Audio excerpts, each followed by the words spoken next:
Proclama mi alma la grandeza del Señor. Se alegra mi espíritu en Dios mi Salvador, porque ha mirado la humillación de su sierva, porque ha mirado mi pequeñez. Muy buen día, queridos equipistas. Llegamos al final de nuestras reflexiones sobre San José.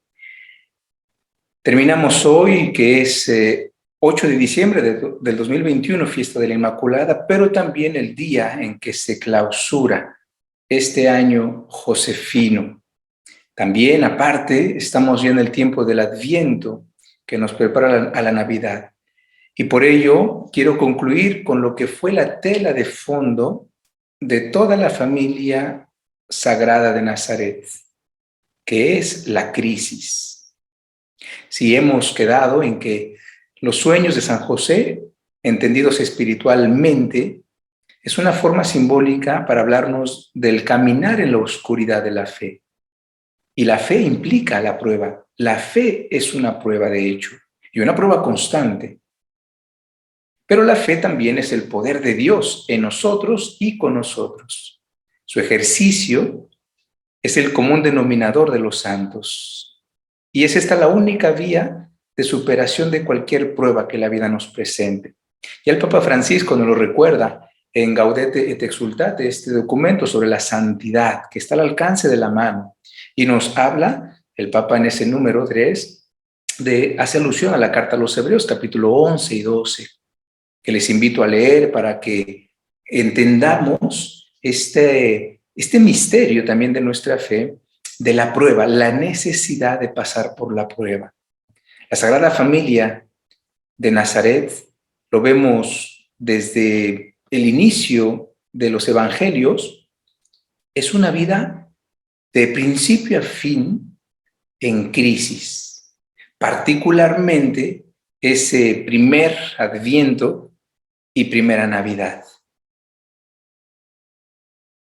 Este Adviento y la Navidad de la Sagrada Familia, los evangelios nos lo presentan ya la alusión del pesebre, ¿sí?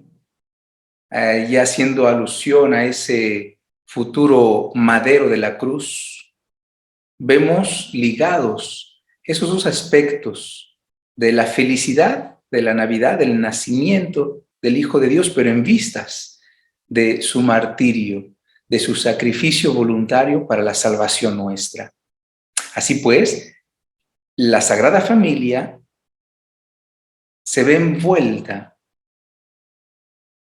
en momentos críticos, desde el inicio hasta el fin.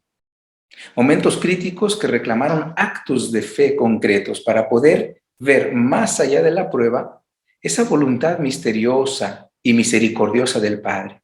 José y María vivieron en sus propias vidas lo que Pablo escribiría más tarde sobre esta voluntad de Dios, la cual es siempre buena, perfecta y agradable, Romanos 12. Y también que para los que aman a Dios, todo lo que les acontece es para su propio bien, todo, Romanos 8, 28. La crisis, etimológicamente, esa palabra griega, crisis, que viene del verbo crinó, significa varias cosas, todas estas que están aquí, pero particularmente discernir. La mejor imagen que tengo para decir lo que esta palabra significa etimológicamente es la de la harina cuando la ciernes en una coladera, para que pase la harina fina y los grumos o la suciedad quede por fuera y no se mezcle en el pastel. La crisis implica así un discernimiento, un juicio, hecho de un modo prudente. Un hombre con criterio, es decir, un hombre crítico, es aquel capaz de juzgar con conocimiento y discernimiento. Es el que sabe tomar la decisión correcta. En griego o en Grecia, el críticos es la persona capaz de juzgar bien. Una crisis Es pues el tiempo de la decisión, de la reflexión inteligente y de la valentía en la toma de decisiones las más correctas. Veamos rápidamente 6 momentos críticos de la Sagrada Familia que nos revelan los evangelios de Mateo y de Lucas. El primero es la anunciación. Es la crisis de la prueba de la confianza absoluta en los designios de Dios. Una gran prueba para nuestra inteligencia, para nuestra razón y para nuestro corazón también. Es la crisis por la que debe pasar nuestra fe. Es la prueba que nos reclama alcanzar esa confianza absoluta en Dios y jamás dudar. Jamás una entrega parcial, sino total. Y para ello la fe reclama toda nuestra atención, nuestra cooperación inteligente, reflexiva, meditativa. Ante lo que dice el texto bíblico de Lucas sobre la turbación y reflexión de María por las palabras del ángel, el Papa Benedicto XVI, en su libro La infancia de Jesús, nos dice esto: María no se detiene ante la primera inquietud por lo que está pasando, sino que trata de comprender. Se muestra, por tanto, como una mujer valerosa que incluso, ante lo inaudito, mantiene el autocontrol. Al mismo tiempo, María aparece como una mujer de gran interioridad que une siempre el corazón a la razón y trata de entender el contexto, el conjunto del mensaje de Dios. Une siempre el corazón a la razón. Fe y razón van juntas, lo vimos en algún momento. María reflexiona, interioriza lo que está pasando para mejor entender lo que significa aquello que Dios le dice. Es un rasgo característico de ella. María se confronta interiormente con la palabra, la medita en su corazón, como nos dice Lucas, para lo cual después el fruto es la toma de decisión. Ante la crisis y el discernimiento reflexivo que le sigue, la fe reclama un acto, una actitud que te lleva a actuar en consecuencia y en concordancia con aquello que has creído. Sin duda alguna, el acto de fe más grande de la Virgen fue su fiat al arcángel Gabriel, su libre y total entrega a la voluntad de Dios, y de esta se desprendió como consecuencia su decisión de partir de Nazaret, lejos de José también, movida por el Espíritu Santo para ir a asistir a su prima embarazada también, ya en el 6º mes. Tomó la decisión de ser coherente e ir hasta las últimas consecuencias de su fe, de su sí a Dios. Un segundo momento de prueba es ahora José. El anuncio de José cuando él se entera que su esposa ya estaba embarazada. Es la prueba de la desilusión. La desilusión es una compañera fiel en nuestra vida, aunque no nos guste. La razón es sencilla, porque somos seres finitos. Los misteriosos designios de Dios también nos causarán tarde que temprano desilusión. Y esto es muy bueno en los dos planos, tanto el humano como el divino. Pues la ilusión es, la mayor parte del tiempo, fruto de la imaginación, de deseos, y sí, quizás buenos, aspiraciones buenas, pero nada realistas. La vida es para vivirla con ilusión, pero no en la ilusión. Muchos problemas nos evitaríamos si aprendiéramos a hacer esta distinción y a vivirla, no buscando vivir la vida según nuestras ilusiones sobre ella, sino aceptar la vida tal cual es, enfrentarla en su realidad, aunque esta a veces no nos guste mucho. El Papa Benedicto también, en su libro sobre la infancia de Jesús, nos dice que José sigue amando a María incluso en el momento de la gran desilusión. No encarna esa forma de legalidad, de fachada que Jesús denunciará en Mateo 23 y contra la que San Pablo arremete también. José vive la ley como evangelio, busca el camino de la unidad entre la ley y el amor y así está preparado interiormente para el mensaje nuevo, inesperado y humanamente increíble que recibirá de Dios. No temas tomar a María, tu esposa. Desilusionarse es pues aceptar de vivir la vida realísticamente. Es aceptar que Dios no se equivoca y que la verdad de la vida y de la fe son infinitamente más bellas que cualquier sincera o piadosa ilusión. Un tercer momento de la crisis de la Sagrada Familia es el nacimiento del Mesías. Es la prueba del rechazo y la indiferencia. También Benedicto XVI, comentando este pasaje, lo pone en paralelo a aquel del prólogo de San Juan, capítulo 1, 11. Vino a su casa y los suyos no lo recibieron. Y aquel otro de Mateo 8, 20, las zorras tienen madrigueras y los pájaros nidos, pero el Hijo del Hombre no tiene dónde reclinar la cabeza. Palabras de Jesús, para quien lo quería seguir. Recordando también lo que dice la carta a los Hebreos, que Cristo tenía que morir fuera de la ciudad, Hebreos 13, así como también tuvo que nacer fuera de Jerusalén y en un aposento nada digno. Esto, dice el Papa, debe hacernos pensar y remitirnos al cambio de valores que hay en la figura de Jesucristo, en su mensaje. Ya desde su nacimiento, Él no pertenece a este ambiente que, según el mundo, es importante y poderoso, y sin embargo, precisamente ese hombre irrelevante y sin poder se revela como el realmente poderoso, como aquel de quien a fin de cuentas todo depende. Así pues, el ser cristiano implica salir del ámbito de lo que todos piensan y quieren, de los criterios dominantes, para entrar en la luz de la verdad sobre nuestro ser y con esa luz llegar a la vía justa. Esto no quita que San José y la Virgen María hayan vivido también esta crisis con ese dolor humano de saberse rechazados, de rechazar al Hijo del Eterno Padre. Claro, la gente no sabía, pero por humanidad al menos, atender, recibir, acompañar, ayudar a una joven pareja y a una mujer joven y embarazada y a punto de dar a luz. Pero aceptaron también esa prueba y esa crisis porque su corazón estaba puesto en Dios y pensaban según los criterios de Dios y no aquellos de los hombres. Un cuarto momento crítico es la presentación de Jesús en el templo. 40 días después del nacimiento viene esta prueba, una nueva más, para María particularmente. Es la prueba espiritual, aquella misteriosa espada en el alma. Aceptar la palabra de Dios, porque de eso se trata esta espada, nos dice la carta a los Hebreos.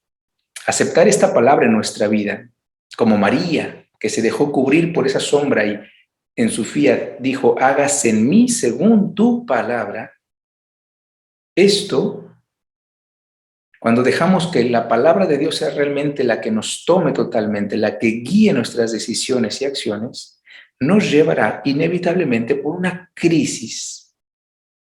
La carta a los Hebreos dice, la palabra de Dios es viva y eficaz, más penetrante que espada de doble filo, y penetra hasta donde se dividen el alma y el espíritu, las articulaciones, los tuétanos, haciendo un discernimiento. La palabra griega que aparece en el texto original es críticos. Haciendo un discernimiento de los deseos y los pensamientos más íntimos. La palabra de Dios es el alimento de nuestra fe.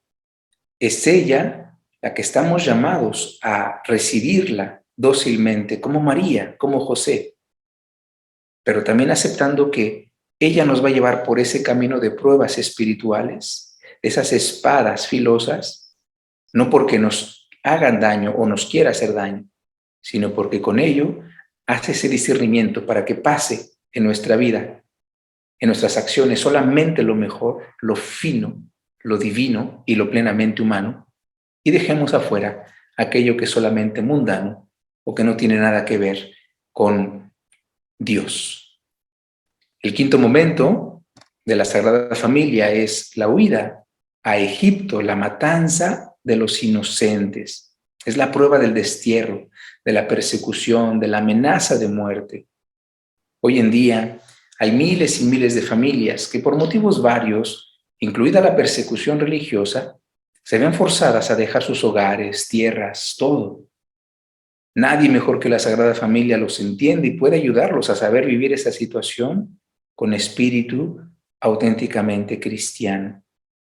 Y finalmente está la prueba de la angustia en la paternidad. Cuando Jesús a los 12 años se les pierde y 3 días lo andan buscando y lo encuentran en el templo.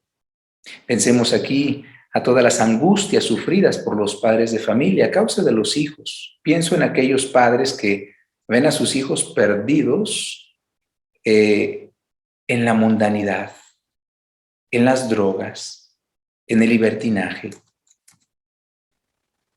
Esas angustias de saber que se están perdiendo o que andan por caminos nada salutíferos, tanto humana como divinamente. Creo que también aquí deberían esos padres enfocarse en esta angustia de los padres de Jesús, que ellos la comparten con todos aquellos padres de familia que padecen estas situaciones también propio a la vida y a su propio ministerio de paternidad. Y finalmente, la Pascua de Cristo es el momento crítico por excelencia. Nuestra vida cristiana es una vida en crisis, así es y así debe de ser. Entendida la crisis como lo hemos tratado de explicar aquí.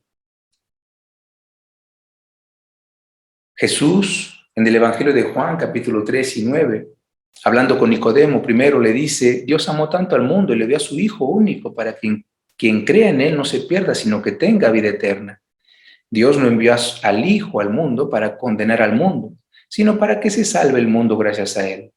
Para quien cree en Él no hay juicio. La palabra es krinetai, de krino, crisis. En cambio, el que no cree ya se ha condenado por el hecho de no creer en el nombre del Hijo único de Dios. Esto requiere un juicio. Otra vez, la palabra ahí es crisis. La luz vino al mundo y los hombres prefirieron las tinieblas a la luz, porque sus obras eran malas, pues el que obra el mal odia la luz y no va a la luz. En el capítulo 9, después de la sanación del ciego de nacimiento, Jesús dice también, he venido a este mundo para llevar a cabo un juicio. La palabra es crima, de crinó. Crisis, juicio, discernimiento. Los que ven verán y los que no ven verán y los que ven se volverán ciegos. Vemos así como en realidad nuestra vida, la vida cristiana es una vida en crisis y eso es algo muy bueno. Es el discernimiento, es la puesta en orden, es llamar luz a la luz, tinieblas a las tinieblas, bien al bien, mal al mal. ¿Sí? Es optar realmente en coherencia con la vida, con la verdad, con la fe, en contraposición de las actitudes y eventos contrarios. Ante los momentos de crisis, no tengas miedo. La palabra o la frase no tengas miedo recorre toda la Biblia, desde el Génesis hasta el Apocalipsis. Un estudio por ahí que un día leí, más de 360 veces aparece la expresión no tengas miedo en la Biblia. Un año, como para decirnos que cada día que el Señor nos dice no tengas miedo, cada día avanza. Y estas palabras también recorren todo el Adviento y la Navidad de la Sagrada Familia. En cada una de las apariciones de los ángeles, de las anunciaciones, de los anuncios, estos comienzan por decirles a sus interlocutores, no temas. A Zacarías, 1:13 de Lucas, a María, Gabriel le dicen, no temas, Lucas 1:30. A los pastorcillos, otro ángel les dice, no tengan miedo, Lucas 2:10. A José también, ante el embarazo inesperado de la prometida, el ángel también pronuncia ese no temas, Mateo 1:20. En esta crisis constante por la que debe atravesar nuestra vida de fe, que implica que es una vida en crisis, en este abandono que Dios pide que tengamos hacia Él y sus planes misteriosos y muchas veces desconcertantes para nuestra razón, ante nuestros miedos y temores naturales, Dios siempre nos dice, no tengas miedo. Y con ello nos infunde fuerza y valor para poder afrontar la prueba y las exigencias de su palabra y de la fe que ésta reclama. Por ello, como dijimos hace unas semanas, a San José Dios siempre se le revelará en sueños, indicando con ellos la fe, la cual nos hace caminar como a oscuras y a tientas, pero con una seguridad y fortaleza impresionantes. Así vista y entendida, aunada al no temas, nuestra relación con Dios y nuestra vida cristiana deben ser vividas en ese abandono confiante, total, constante de nuestra parte. Y es a esa calidad de fe a la que Dios infunde su fuerza y valor, lo que nos hace capaces de ejecutar inmediatamente, como José, las órdenes de Dios, como María, así como lo explicamos la última vez. En este nuestro Adviento, en el que se encuentra la Iglesia entera y el mundo, el Adviento escatológico, el Espíritu Santo y la Iglesia que Él guía nos invita a decir: ven, Señor Jesús, con el Apocalipsis. Y aunque este Adviento de nuestra vida tenga que pasar inevitablemente por un sinnúmero de crisis, el hecho histórico de su nacimiento en medio de nosotros, de su pasión, muerte y resurrección, impulsa nuestra fe a desear su regreso glorioso y nos infunde fuerza, valentía divinas para soportar las pruebas de este mundo que pasa.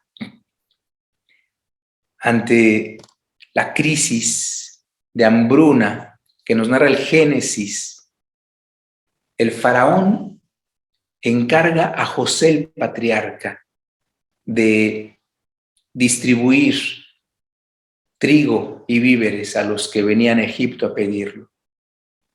El faraón le decía a la gente: ite ad Joseph, vayan a José. Así hoy la Iglesia nos pide también ir a San José, el esposo de María, el padre de Jesús.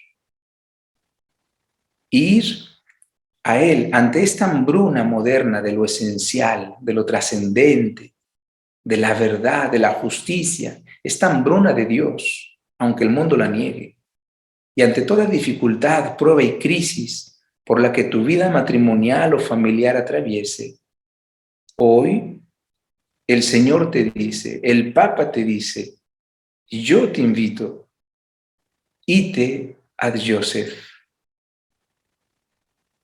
Ve a José, vayan a José y hagan todo lo que Él les diga. Concluyamos juntos orando la oración que el Papa Francisco nos dio para este año josefino y que hoy concluimos llenos de gracias que San José nos obtuvo personal y comunitariamente, y sigamos haciéndolo ese compañero de nuestra vida y aprendiendo de él, especialmente a ser hombres y mujeres soñadores, matrimonios de ensueño. Salve, custodio del Redentor y esposo de la Virgen María. A ti Dios confió a su Hijo, en ti María depositó su confianza. Contigo Cristo se forjó como hombre. Oh bienaventurado José, muéstrate Padre también a nosotros. Concédenos gracia, misericordia y valentía y defiéndenos de todo mal. Amén. Les agradezco por habernos acompañado en estas cápsulas josefinas. Ojalá que a través de ellas tu conocimiento, tu afecto, tu amor, tu devoción por San José haya crecido un poco más, se haya intensificado. Que él, junto con su amada esposa y su hijo en brazos, como lo tenemos aquí atrás, hagan descender sobre ustedes las bendiciones y las gracias del cielo. En el nombre del Padre, del Hijo y del Espíritu Santo. Amén. Dios les bendiga.